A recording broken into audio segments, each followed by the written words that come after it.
we talked about the challenges facing the Christian church today. I want to go a bit more personal now, the challenges facing individuals within the Christian church, particularly because there seems to be an anti-Christian spirit pervading across this country. But there are wonderful men and women of God who hold professional positions, and where certain people say, well, they need to come and speak out. But because of their profession, they can't speak out. What would you say to people like that who are within positions of trust, within government, who privately hold a position on certain topics, but are basically pushed to say, come out publicly with it? Oh, Hank, that's very complex. I mean, it touches the heart of things for me too, because you might remember quite a lot of years ago, there was interest, particularly on some of my successful Dutch background business people in this country, who started to negotiate with me as to whether I would be willing to lead a Christian party. And I met with them, and at one stage I was looking serious at that possibility. Now, in my case, I have a sense of calling in life, which I have to be true to. And what I concluded was that if I became a politician, two things would happen. It would mean I have to withdraw from a massive amount of work I was already doing, which others weren't doing, and which was desperately needed. So my wife one day said, wouldn't you be more influential if you were a politician? And I said, I think I've had more influence in this country without being arrogant at all. And it's not written up in the lights, and it never will be.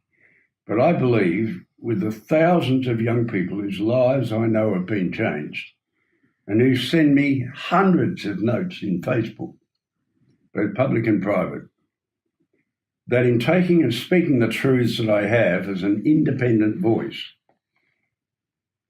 I think I've had more influence on a couple of generations in Australia than any Prime Minister, because they come and they're only out of office a few years and they're rubbish and they're out of it, and the next guy changes the whole direction.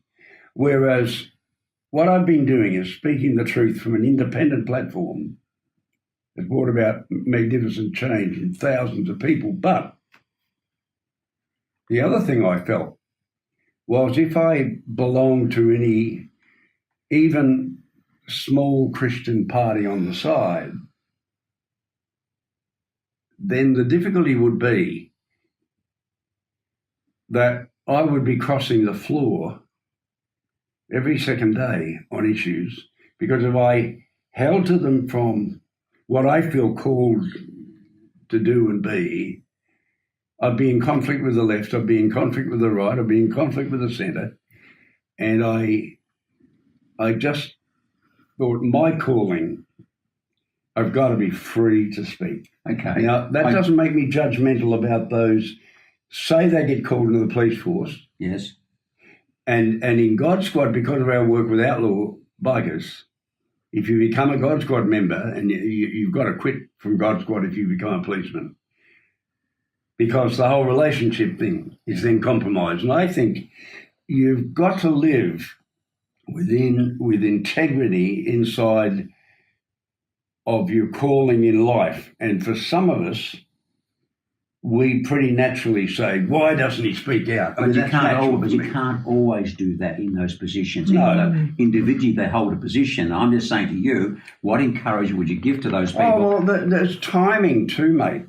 I mean, you know, I've got people very close to me who will flap their gums over issues at the drop of the hat. They don't ask, A, is this the right person for me to say it to? Yes. B, is this the right time to say it? C, is this the best thing for me to deal with? And I think you've got to ask all those complex questions, because some people think that to be Christian, to be religious, to whatever, means that you blurt out the truth wherever and let the chips fall where they may. I don't think even Jesus showed that way. There are times when Jesus refused to answer, when he was silent. And he could have replied, but he didn't. And I think that wisdom and compassion and truth hold hands with each other. And I believe there are, sadly, times when people of principle should speak up and are intimidated. There are times when people become whistleblowers in a context where they have solemnly signed a declaration in the organisation which serves them and which employs them that they will not speak on certain issues.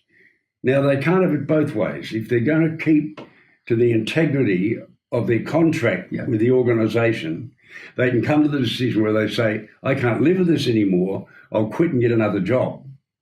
But they can't really, if they've signed up honestly to say, I will not speak, then they've got to get out to speak rather than stay in and speak. Okay. And I think it's horses for courses. It's got to do with what your calling in life is. It certainly means you need to be sure, because to people with a high moral conscience and people like me that are a bit inclined to get really stirred up over issues, we can go off, to use the old gun expression, we can go off half-cocked. And you got to be careful. The bigger the issue, the more sure you got to be, especially when it ends up impacting the reputation and future of other human beings. Sure. That's why we have laws about slander and so on. So it's complex, but I believe we need to walk in truth. We need to walk in compassion towards everybody. We need to do our homework properly. We need to abide by the contracts we make in life. And if they don't suit, we need to move ourselves out to a space where we're free to speak. And for some of us like me, our very calling in life probably means we're always going to be a bit of a whistleblower, and we've got to remain faithful to that. And it makes us a bit edgy, costs us friendships, and it ain't easy unless you're a complete egotist that likes to be out there and not liked. If you're like me and you long to have friends, to use an old Bible word, to be a prophet is very uncomfortable and very lonely often, but some of us have that calling and we've got to be faithful to it.